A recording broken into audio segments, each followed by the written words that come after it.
माऊली डेव्हलपर्सच्या नवीन देवगड साईटवर आपण असाव. बाजूकच इकडे असत पवनचक्की आणि पवनचक्कीच्या बाजूकच आपण ही आता नवीन साईट एक 4 ते 5 दिवसापूर्वी चालू केली आहे. ह्या घराचा काम आपल्याला मिळाला इकडच्या समोरच्या घराच्या बांधकामावरून. ही व्हिडिओ तुम्ही बघितलाच असतालाच. एरमानचा आपण घर बांधलेला होता. खूप सुंदर असं ह्यो 2 BHK या ठिकाणी बंगलो होतो आणि ह्यांचाच काम बघून आपल्या ह्या काम मिळालेलं असा. अगदी 2 प्लॉट सोडून म्हणजे तो आपण बंगलो बांधलो त्याच्यानंतर ह्या एक घर आणि ह्या एक घर असा मिळून ह्यो 3 नंबरचा प्लॉट या ठिकाणी असा. आणि सध्या आता आपल्या या ठिकाणी फाउंडेशन चालू आहे. तर ह्या भागात आपण या सर्व बांधकामाचे ह्या प्लॅनिंगचे अपडेट घेणार आहोत. त्यासोबत साईटची आपली कशी परिस्थिती असा ते देखील आपण बघणार आहोत. त्याच्यासाठी ही व्हिडिओ नक्की शेवटपर्यंत बघा. नमस्कार मंडळी, सुवर्ण कोकण ब्लॉग यूट्यूब चॅनलमध्ये मी आशिष नाटळकर तुमचं सगळ्यांचं पुन्हा एकदा स्वागत करतोय. आता मी असे माऊली डेव्हलपर्सच्या देवगड पवनचक्की साईटवर आणि ह्या भागात आपण या संपूर्ण कामांचे अपडेट घेणार आहोत. यासोबत आपण कोकणातील घर बांधकाम ही एक प्लेलिस्ट बनवलेली असा ज्याच्यामध्ये आपले जे संपूर्ण ऑनगोईंग साईट असतात किंवा आधी जे आपण साईट कंप्लीट केलेले असतात त्यांचा कसा काम केला त्यांची सर्वांची माहिती आपण दिलेली असा. यासोबत जर तुमका सिंधुदुर्गात काम करूचा असात तर माऊली डेव्हलपर्सला नक्की संपर्क करा. आपण आपले नंबर स्क्रीनवर दिलेले असतात आणि अशाच घर बांधकामच्या अपडेटसाठी आपला सुवर्ण कोकण ब्लॉग यूट्यूब चॅनल देखील नक्की सबस्क्राईब करून ठेवा. तुमचे काही प्रश्न असतील तर ते आपल्या कमेंट बॉक्समध्ये नक्की विचारा. देवगड पवनचक्कीवरचा जो प्लॉट असा तो पूर्ण स्क्वेअरमध्ये असा. तर या ठिकाणी रोड नगरपंचायतचं एक्झिस्टिंग असा तर अजून तो झालो नाही. तर तो झाल्यानंतर या ठिकाणी काय ॲक्सेस मिळतलो. तर सध्या आता आपल्याला फक्त असा कातळावरूनच या ठिकाणी डंपर वगैरे आणूचे लागतात. त्यानंतर ही पूर्ण आपली लांबी असा ती जवळपास 100 ते 120 फूट असा आणि जो रुंदीक प्लॉट असा तो 55 ते 60 फूट असा. पूर्ण आयताकृती या ठिकाणी प्लॉट हा. ज्या ठिकाणी आपण आता मटेरियल स्टॉक केला तर ती जी साईड आहे ती साधारण एक 3 फूट अप असा आणि ह्या ठिकाणी आपलं स्लोप असा. त्यामुळे पाणी वगैरे आता सगळं इकडून येऊन हे जे रोड साईडचे गटर्स वगैरे असतली त्याच्याकडून या ठिकाणी साईडला जातला. तर आपण साईड मार्जिन या ठिकाणी सोडलेला असा. समोरचा जो पोर्शन आहे तर त्या ठिकाणी आपण साधारण 20 ते 22 फूट अंतर सोडलेला. साईडचा जो मार्जिन असा तर त्या पूर्ण 10 फूट असा म्हणजे एक साईड त्याच्यानंतर बॅक साईड आणि त्या साईडची गडगो असं तिकडून 10 फूट. पण या ठिकाणी अजून एक विषय असो की ह्या घराचा फ्रंट आहे तो त्या बाजूक असा तिकडे ज्या ठिकाणी आपण आता हे मीटर वगैरे लावलेलो असा आणि या साईडला आपले सर्व बेडरूम्स वगैरेनी असं. तर अशा प्रकारचं ह्यो पूर्ण प्लॅन असा. देवगड साईटवर या ठिकाणी आता आपला चौथऱ्याचं काम चालू असा. तर चौथऱ्याची आपली बॉटमची जी 1 ते 2 लाईन असत ते या ठिकाणी आता चालू असत. अजून इंटरनल रूम्सचे जे वॉलचे बांधकाम असतात त्या देखील अजून बाकी असा. तर आपण चर वगैरे या ठिकाणी खोदून ठेवलेली आहे. मटेरियल स्टॉकसाठी ह्या कॉर्नरला आपण सिमेंट स्टॉक करून ठेवलेला असा. तर आपण बांधकामासाठी PCCसाठी स्लॅबसाठी सर्वासाठी आपण अल्ट्राटेक सिमेंट वापरतो. अल्ट्राटेक शिवाय आपण कोणताही सिमेंट या ठिकाणी वापरत नाही. नंतर बॅक साईड असा आपली त्या ठिकाणी आपण खडी आणि वाळू आणि दगड तर ह्या तिघांचं आपण स्टॉक केलेलो असा. या ठिकाणी आपण टेम्पररी इलेक्ट्रिक मीटर घेतलेलो तर तो या ठिकाणी आपण ठेवलेलो असा. इकडून आपण सर्व सप्लाय वगैरे या ठिकाणी घेतो. पहिल्यांदा ज्यावेळी घर बांधकाम आपण सुरू करत होतो त्यावेळी इलेक्ट्रिक मीटरची परमिशन आणि त्याचसोबत जर आपला घर बांधकाम असतं त्याची परमिशन देखील गरजेची असता. ज्यावेळी आपण ही परमिशन घेतो नगरपंचायत थ्रू त्याच्यानंतरच आपल्याला या ठिकाणी इलेक्ट्रिकल मीटर मिळतात. तर जर तुम्ही नगरपंचायत एरियामध्ये घर बांधत असाल तर एक गोष्ट लक्षात ठेवा की पहिल्यांदा आपल्या घर बांधकामाची परवानगी घ्यायची लागता आणि त्याच्यानंतर मग आपल्याला इलेक्ट्रिक कनेक्शन मिळतं. तर हे आपण सर्व परवानगी घेऊन सध्या ऑनलाईन झालेलं असं. तर ऑनलाईन आपल्याला OC घेऊन मग त्याच्यानंतर इलेक्ट्रिक मीटर या ठिकाणी आपण घेतलेलो असा. मटेरियलचा बघू गेला तर या ठिकाणी आपण वाळू जवळपास 3 ट्रिप स्टॉक करून ठेवलेली आहे आणि यासाठी आपण मीडियम जी आपली कालावलची वाळू असा तर ती आपण वापरतो. या ठिकाणी आपण PCC देखील जाड वापरतो पण आपल्याला त्यावेळी मीडियम अवेलेबल होती त्यामुळे आपण मीडियम घेतली. आणि जर तुम्ही मागच्या व्हिडिओत बघितलं असतालाच तर आचऱ्याच्या साईडवर आपल्याला थोडे शिंपले मिळालेले वाळूमध्ये पण या ठिकाणी आपल्याला शिंपले वगैरे काय मिळालेले नाही. तर ज्यावेळी तो स्टॉक नदीतून किंवा खाडीतून काढतात तर त्यावेळी कसे असतात त्याच्यावर डिपेंड आहे. आपण असं काय एक्सपेक्ट करू शकत नाही की आपल्याला जास्त शिंपले मिळतले कमी शिंपले मिळतले. तरी पण ज्यावेळी तशी परिस्थिती असता म्हणजे आपले जे कोण वाळू टाकणारे असतात त्यांना आपण विचारूनच ही सर्व वाळू वगैरे टाकतो.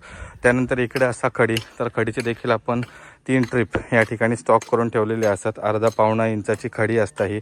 तर ही आपण कॉन्क्रीटसाठी यूज करतो. आता या ठिकाणी कातळावरचं बांधकाम असल्यामुळे आपल्या फाउंडेशनला PCC करूची गरज नाही आहे. तर ज्यावेळी आपण चौथरा लेवलला येऊ तर चौथऱ्यावर आपला फ्लोरिंगचा PCC असणारा, तर तेव्हा आपल्या या ठिकाणी खडीची गरज असलेली. आणि इकडे सर्व आपलं जांभ्या दगडाचं म्हणजे चिऱ्याचं स्टॉक असा. तर हे आपण आधीच ज्यावेळी आपला काम ॲग्रीमेंट डन झाला तर त्यावेळी आपण हे सर्व स्टॉक करून ठेवले, म्हणजे ज्यावेळी आपली परमिशन येत इलेक्ट्रिकल कनेक्शन येत तर त्यावेळी आपल्याला लगेच साईट सुरू करत हवी. कारण लगेच आपण ज्यावेळी काम चालू करतो तेव्हा आपल्या चिऱ्याची अवेलेबिलिटी हवी तशी मिळत नाही, त्यामुळे कामगारांचा खोळंबो होता. म्हणून आपण आधीच या ठिकाणी स्टॉक करून ठेवतो. तर आता या ठिकाणी जे आपले ग्राउंड लेवलची पूर्ण चौथरा लाईन असा त्याच्यासाठीचा कटिंग वगैरे चालू असा. पहिल्या लाईनमध्येच या ठिकाणी कटिंग येतं, नंतर आपलं पूर्ण अख्खो चिरो आणि जी काय भिडं असतात मधली ती लागतात. काय उदय परब हे आपले सबस्क्रायबर असत आणि ही सर्व आपली पूर्ण गवंडींची टीम असा. पहिल्या कामापासून आपली टीम असा, मध्ये थोडेसे टीम आपले चेंज झालेले, त्याच्यानंतर पुन्हा एकदा ही टीम आपल्याकडे येलेली असा. आणि जवळपास 20-25 वर्ष अधिकच काम करतास ना? 25 वर्ष अधिकच वैयक्तिक होय. तर सगळे हे अनुभवी असत आणि त्याच्यामुळे आपल्या काय प्रॉब्लेम येत नाही. आपण या ठिकाणी लाईन आउट वगैरे व्यवस्थित सगळा देऊन मग नंतर जर पूर्ण ओळंब्यातला काम असा लाईनमध्ये हवा, त्याच्यानंतर जे आपली पूर्ण आतमधलं इंटरनलचं मोर्टर वगैरे असतात तर त्याचा वगैरे काम आता एकदम पूर्ण व्यवस्थित असतं. म्हणून आपल्याकडे ही गँग भरपूर वर्षापासून काम करता. तर ह्या दगडाची आपल्या साईज असा साधारण आता साईज थोडी चेंज झाली आहे, पण ह्यो आधीचा जो दगड होतो तर ह्यो आपलो 9 इंच रुंदी कसा, 8 इंच जाडी कसा आणि 14 इंच लांबी कसा. आणि आता ह्यो स्टॉक मागवल्यानंतर या ठिकाणी सर्व जे देवगड चिरा संघटना असा त्यांनी या ठिकाणी दगडाचे साईज चेंज केलेली आहेत. त्याच्यामुळे आता नवीन साईज येतात ती 7 इंच येतात. जो 8 इंच आपलं जाडी येत होतो तो 7 इंच होता. पण ह्या आपला फाउंडेशनला सगळं दगड आपल्या पुरत असल्यामुळे या ठिकाणी आपल्याला काय प्रॉब्लेम नाही. वरचा बांधकाम असताना 10 फूट लेवलच्या वरचा म्हणजे चौथऱ्याच्या वरचा, तर त्या बांधकाम आपला 7 इंच दगडामध्ये असताना. तर त्याच्यामध्ये आपली जी दगडाची क्वांटिटी आहे ती वाढतेली. ॲक्च्युली रेट काय कमी केल्याने नाही, पण दगडाची साईज मात्र या ठिकाणी कमी झालेली असा. तर आपले सुपरवायझर असत जे पूर्ण या ठिकाणी बांधकामावर लक्ष ठेवून असत. जरा प्लॅन बघूया.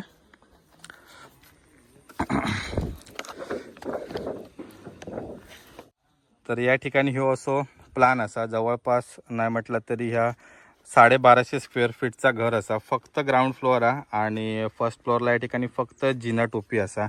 यामध्ये आपले 2 रूम असतात. हॉल मोठो आहे, त्याच्यानंतर व्हरांडो असा, त्याच्यानंतर या ठिकाणी पूजा खोली देखील असा आणि टॉयलेट बाथरूम आणि जिण्यासाठीची आपली स्पेस. तर असं पूर्ण स्क्वेअरमध्ये या ठिकाणी प्लॅन असा. ऑफसेट वगैरे या ठिकाणी दिलेले होते, पहिल्यांदा हॉलच्या ठिकाणी ऑफसेट होते, पण ज्यावेळी नंतर प्लॅन चेंज झाला तर त्यावेळी आपण या पूर्ण स्ट्रेट स्क्वेअरमध्ये या ठिकाणी केलेला असा.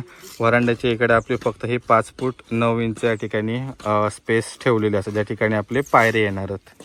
तर इथून बघितलं तर हे आपलं फ्रंट फेसिंग असा इकडे. तर इकडे आपली पहिले जी असा ती 10 बाय 11ची बेडरूम आहे जी या साईडला असा. त्यानंतर इकडे पोर्शन तो व्हरांड्याचा असा आणि या ठिकाणी देखील ओपन व्हरांडो असणारा. आणि त्यानंतर ही पूर्ण मिडलची जी स्पेस असा तर तो संपूर्ण हॉलसाठी एक ह्या ठिकाणी व्हरांडो आणि पुढे असा हॉल. तर ह्यो पूर्ण मोठाच्या मोठा हॉल या ठिकाणी मालकांका हो होतो, तर त्या दृष्टीने आपण या ठिकाणी तसा प्लॅनिंग केलेला असा. इकडच्या साईडला या ठिकाणी बाथरूम असतात 2, त्याच्यानंतर पाठीमागे त्या ठिकाणी जिना टोपी आणि नंतर देवखोली. आणि या ठिकाणी असं आपलं किचन बेडरूम आणि ह्यो असं आपलं ओपन व्हरांडो. तर या प्रकारे असं प्लॅनिंग आहे. तर लाईनआउटसाठी स्पेशली आपण स्पेशली असे प्लॅन बनवून ठेवतो, जेणेकरून आपल्या जी खोदाई असतात तर त्याचं देखील मेजरमेंट मिळतं. त्यासोबत आपले वॉल्सचे वगैरे इंटरनल मेजरमेंट्स असतात ते पण आपण या ठिकाणी जी बांधकाम करणारी टीम आहे त्यांच्यासाठी देऊन ठेवतो. आणि त्यानंतर ज्यावेळी आपण चौथऱ्याच्या वर येऊ तर त्यावेळी आपले जे डोअर आणि विंडोचे मेजरमेंट्स असतात तर त्याचा देखील आपण एक वेगळा प्लॅन केलेला असा. तर असं आपण लॅमिनेशन करून या ठिकाणी प्लॅन असा तो सेंटरिंग प्लस जी आपली दगडी बांधकाम करणारी टीम आहे यांच्याकडे आपण देऊन ठेवतो आणि त्याच थ्रू ह्या संपूर्ण काम या ठिकाणी चालत राहतं. मंडळी, या ठिकाणी ज्यावेळी आपण कातळामध्ये बांधकाम करतो, आता देवगड साईडला पूर्ण कातळ सोडवा म्हणजे आपलं जांबू दगड. तर मातीतला आणि कातळातला या ठिकाणी 2 ठिकाणी खूप फरक असा. काही जण असं तर हे डायरेक्ट जो आपला कातळ असतं त्याच्यावरती डायरेक्ट चौथऱ्याचं बांधकाम चालू करतात. पण आपण या ठिकाणी कातळामध्ये ही जवळपास 4 ते 6 इंच 7 इंच ज्या ठिकाणी आपल्या कशी लेवल आहेत त्या प्रकारे आपण या ठिकाणी ब्रेकिंग करून हे जांभूळ दगड फोडतो आणि मग त्याच्यानंतर आतमध्ये या ठिकाणी आपला जो पूर्ण दगडाचा बांधकाम असा तर ता आपण करतो. तर अशा प्रकारे या ठिकाणी बांधकाम चालतं.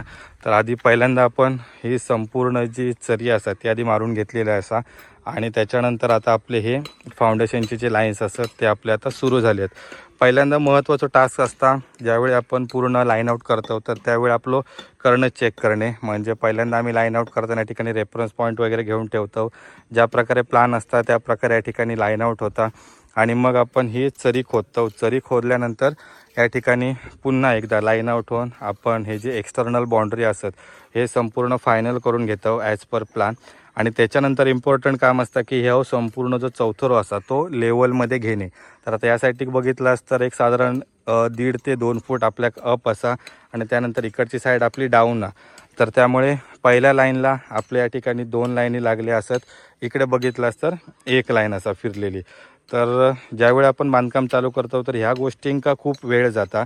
एकदा आपण एका लेवलला इलो मग त्याच्यानंतर आपले जे पूर्ण दगडा तो पूर्ण कंटिन्युअस फिरता. पण पहिल्यांदा ज्यावेळी बांधकाम ग्राउंडची लाईन असतं तर त्याला खूप वेळ जाता कारण संपूर्ण दगड असा तो लेवलमध्ये कट करून या ठिकाणी आता बांधकाम करूचा लागता. तर इकडे आता आपला बांधकाम सुरू असा. तर बांधकामसाठी जो माल असा तो आपण 1:4 या प्रमाणामध्ये या ठिकाणी वापरतो. काही जण असतात ते 1:6 मध्ये वापरतात. तर आपण वापरतो 1:4 ज्याच्यामध्ये हे बांधकाम एकदम पूर्ण कडक होता. आता बांधकाम चालू झाल्यानंतरची प्रोसेस असतं आपली क्युरिंग करणे. तर सकाळी ज्यावेळी आपली टीम येतात तर त्या टीमच्या काम करूच्या आधी या ठिकाणी आपल्या आधीचा जो बांधकाम असता तर त्याच्यावर देखील पाणी मारूचा लागता. जवळपास बांधकाम कंप्लीट झाल्यानंतर कमीत कमी 8 दिवस ह्या जा पूर्ण दगडी बांधकामाका त्याका आपल्याक पाणी म्हणजे क्युरिंग देऊचा लागतं तरच आपलं बांधकाम मजबूत होता. त्यानंतर दिवसातून 3 ते 4 वेळा आता उन्हाची कंडिशन बघून पावसात या ठिकाणी आपल्याक पाणी मारूची जास्त गरज नसता. पण ज्यावेळी उन्हाळ्याचे दिवस असतात तर त्यावेळी आपल्याक कमीत कमी 3 ते 4 वेळा या ठिकाणी ह्या बांधकामाक पाणी मारूक हवा. नाहीतर हे जे पूर्ण आपले मोर्टर असतं तर ह्याची स्ट्रेंथ वगैरे कमी होता. तर या पूर्ण सिमेंट वगैरे सगळं आता घासून जातं. त्याच्यामुळे पाणी मारणं इम्पॉर्टंट असतं. कोणतीही सिमेंटची गोष्ट असून देत की अगदी आपलं बांधकाम असून देत की PCC असून देत की आपले जे RCC स्ट्रक्चर असतात म्हणजे जे आपण प्लेन बीम त्याच्यानंतर पूर्ण स्लॅब वगैरे कास्ट करतो कमीत कमी 8 दिवस पाणी देणं या पूर्ण गरजेचाच असा. आता ही संपूर्ण टीम असा तर ते काम चालू झालेलं आज जवळपास 2 दिवस झाले. पहिल्या दिवशी आपण लाईन आउट करून या ठिकाणी ग्राउंडची लाईन लावून घेतली. कालच्या दिवसामध्ये हे आपले इंटरनल रूम्सचा लेवलिंग कंप्लीट झाला आणि आजच्या दिवसामध्ये हे हॉल असा त्याच्यानंतर वरांडो इंटरनल रूमत या रूम्सचा काम आज होईल. आणि मग उद्यापासून पूर्ण जी थ्रू आऊट ही जी आपली लाईन असा दगडाची ती आपली कंटिन्युअस होतली. या चौथऱ्याची उंची आपण सरासरी 3 फूट ठेवतो.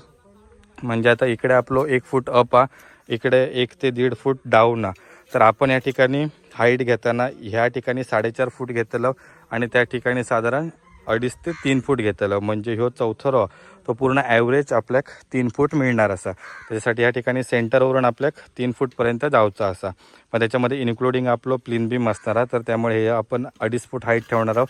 त्या ठिकाणी येतली 2-2.25 फूट आणि इकडे येतली 3 ते 3.5 फूट मिळून आपली टोटल जवळपास 3 फूट ॲव्हरेज या ठिकाणी हाईट होतली. तर सध्या आता इकडे आपल्या या हॉलच्या इंटरनल रूम्सचा काम चालू आहे. तर पहिल्यांदा आपण जेव्हा काम करतो तर त्यावेळी हे इंटरनल मेजरमेंट्स देखील चेक करणं गरजेचं असतं. त्यामुळे आपण आपले सुपरवायझर असतात तर त्यांना पूर्ण वॉर्निंग असतं की जे आपले पूर्ण रूम्स वगैरे असतात त्यांचं internal measurements totally as per plan येऊकच हवा. कारण जसं आपण फाउंडेशनमधून या ठिकाणी वरती कामं घेतलं तर वरती आपल्याला लादीचं वगैरे काम असतं स्लॅबचं असतं ह्याच्यासाठी काय प्रॉब्लेम येत नाही. इकडेच जर आपण काटकोण्यामध्ये किंवा मेजरमेंटमध्ये चुकलो तर या घराच्या एरियामध्ये पण फरक पडता आणि त्याचसोबत आपली जी पुढची कामं असतात म्हणजे POPचं वगैरेने पण काम असतं ते का पण आपल्या पुढे खूप प्रॉब्लेमॅटिक विषय होता. या साईटवर पाण्यासाठी ही बोरवेल देखील असा केलेली. तर पहिल्यांदा आपण या ठिकाणी परमिशन घेतली, त्याच्यानंतर लाईट मीटर घेतलं आणि नंतर मग ही बोर मारलेली असा. शक्यतो देवगडमध्ये विहीर कोण खोदत नाही, कातळी एरिया असल्यामुळे त्याचं कॉस्टिंग खूप जातं. तर बोर या ठिकाणी सर्व खोदतात आणि पूर्ण जे पाणी बघणारे वगैरे असतात तर त्यांच्याकडून पूर्ण रेफरन्स पॉईंट वगैरे घेऊन या ठिकाणी ते बोर खोदले जातात. तर ह्याचा कॉस्टिंग वगैरे आणि काय ॲज पर तुमच्या बोरिंगच्या डेपवर आणि ज्या काय तुम्ही मटेरियल तर वापरतालाच आणि लोकेशन असताना त्याच्यावर पूर्ण डिपेंड असतं. तर प्रत्येक ठिकाणचे वेगवेगळा कॉस्टिंग असताला. तर आता आपलं या ठिकाणी असं काम चालू आहे. ह्या कामाचे आपण ह्या पुढेही देखील तुमका अपडेट देत राहणार असं. आपण पहिल्यांदा या ठिकाणी देवगड साईटवर इलेलो आणि देवगड साईटवरचं आता बांधकाम आपण चेक करून चाललो आचरा साईटवर. तर याच्या पुढच्या भागात आपण आचरा साईटचे अपडेट तुमका देणार असो. या ठिकाणी आपलं आता सोलिंग आणि PCCचा काम चालू असा. तर त्या ठिकाणी जाऊन आपल्याला ती पूर्ण लेवल वगैरे आणि जे मेजरमेंट्स असतात ते द्यायचे आहेत. तर नेक्स्ट भागात आपण आचरा साईटचे अपडेट घेणार आहोत. त्याच्यासाठी आपला यूट्यूब चॅनल देखील सबस्क्राईब करा.